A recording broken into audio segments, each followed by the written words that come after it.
नमस्कार दोस्तों, हमारी आज की कहानी है।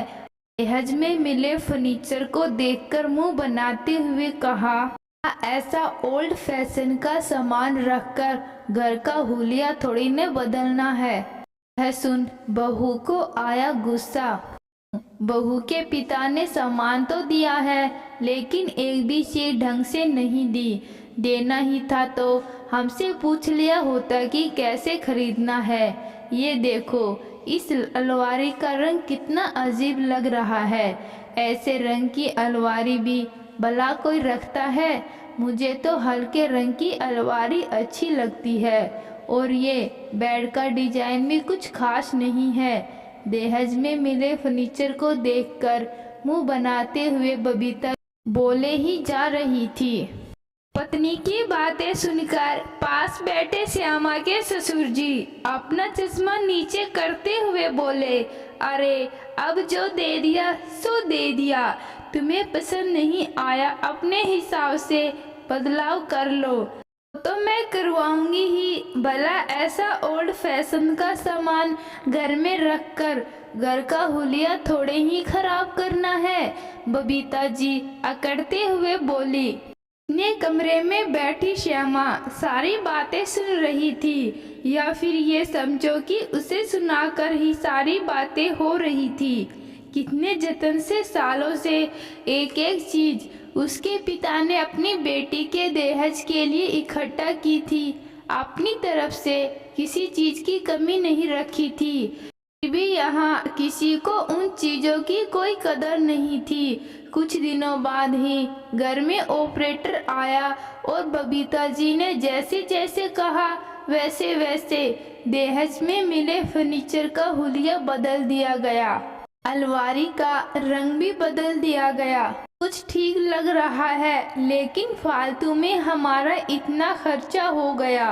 बहू, अपने पिताजी से कह देना कि उनका दिया दहेज भी हमारे ऊपर ही भारी पड़ा है। बबीता जी अपनी बहू श्यामा को सुनाते हुए बोली। श्यामा चुप थी। आखिर कहती भी क्या, अभी इस घर के लिए वो नई ही थी। यहाँ का परिवेश उसके मायके के परिवेश से बहुत अलग था। सबकी पसंद नापसंद भी श्यामा की पसंद नापसंद में मेल नहीं खाती थी। उसका दिल क्या चाहता है, इस बात की शायद यहाँ किसी को परवाह नहीं थी। सब अपनी पसंद का ही गुणगान करते रहते थे, लेकिन अपनी माँ से श्यामा को यही शिक्षा मिली थी कि ससुराल में समाज से बैठाने में थोड़ा वक्त लगता है। इसलिए सब्र के साथ सबका मन जीतने की कोशिश करती रहना, और वो कोशिश भी कर रही थी। श्यामा की शादी के दूसरे दिन ही उसकी दोनों नंदे वापस ससुराल लौट गई थी, क्योंकि उनके बच्चों के इम्तिहान थे। इसलिए शादी के 1 महीने बाद दोनों नंदे कुछ दिन मायके रहने के लिए आ रही थी। श्यामा भी इस नए परिवार को जानने में समझना चाहती थी, इसलिए वो भी काफी उत्साहित थी। नंदे आई तो बबीता जी ने श्यामा को आवाज लगाते हुए कहा, श्यामा बहू, दीदी के लिए पानी ले आ। ये सुनकर छोटी ननद तबाक से बोली, मम्मी, आप लोग अभी भी भाभी को श्यामा श्यामा ही पुकारते हो।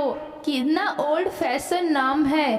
सगाई के बाद ही हमने बात की थी कि भाभी का नाम बदल देंगे। क्या भाई भी भाभी को इसी नाम से बुलाता है? ऐसा लगता है जैसे घर की बहू को नहीं, काम वाली को पुकार रहे हो। कहकर वो ठहाका मारकर हंस पड़ी। अपने नाम का ऐसा मजाक उड़ाते देख श्यामा का चेहरा उतर गया। कितने प्यार से उसकी दादी ने उसका नाम श्यामा रखा था।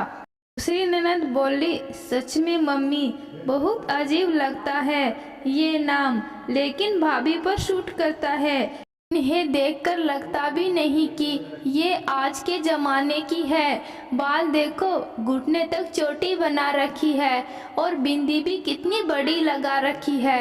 हे भगवान, पूरी आइटम है हमारी भी। लेकिन अब हम आ गए हैं ना, देखना तुम्हें कैसे बदलते हैं। आज से तुम्हारा नाम रीटा होगा। नहीं नहीं, दिया होगा।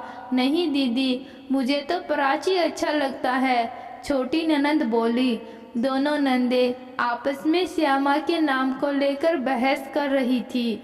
श्यामा आंखों में आंसू लिए रसोई में चली गई। थोड़ी देर बाद बड़ी ननद श्यामा के पास आई और बोली, चलो भाभी, तुम्हारी ये 2 गज की चोटी कटवा कर आती हूँ। कौन रखता है आजकल इतने लंबे बाल। श्यामा का तो जैसे हलक ही सूख गया। नहीं दीदी, मुझे बाल नहीं कटवाने, मुझे बहुत अच्छे लगते हैं मेरे बाल। देखो भाभी, अब तुम अपनी पसंद भूल जाओ। इस घर में रहना है तो हमारे हिसाब से रहना सीख लो। अकड़ते हुए बड़ी ननद बोली। अब श्यामा से ये सब बर्दाश्त नहीं हो रहा था। वो बोल पड़ी, माफ़ करना दीदी, मैं इस घर की बहू हूँ। दहेज में मिला फर्नीचर नहीं जिसे आप लोग अपने हिसाब से रंग लोगे। आप सब मुझे पसंद करने के बाद ही इस घर की बहू बनाकर लाए हैं, तो अब मैं क्यों इस रूप में आप सबको पसंद नहीं हूँ। तरह आप सबको अपने नाम, अपने रंग रूप से प्यार है, वैसे मुझे भी अपना नाम और अपना रंग रूप अच्छा लगता है। हर इंसान को ये हक है कि वो अपनी पसंद के अनुसार रह सके।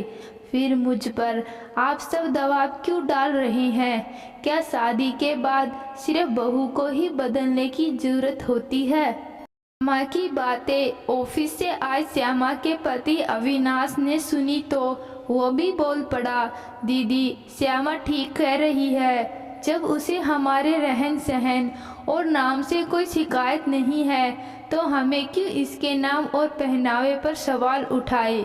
और सच बताऊं तो मुझे भी श्यामा के ये लंबे बाल बहुत अच्छे लगते हैं। अविनाश की बात सुनकर श्यामा होले से मुस्कुरा पड़ी। दोनों नंदे समझ गई कि अब उनकी दाल नहीं गलने वाली।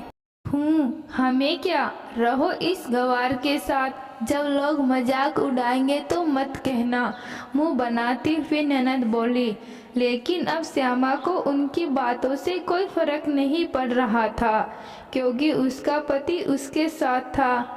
ने अपने बालों को लपेटकर जूड़ा बनाया और रसोई में खाना बनाने में जुट गई।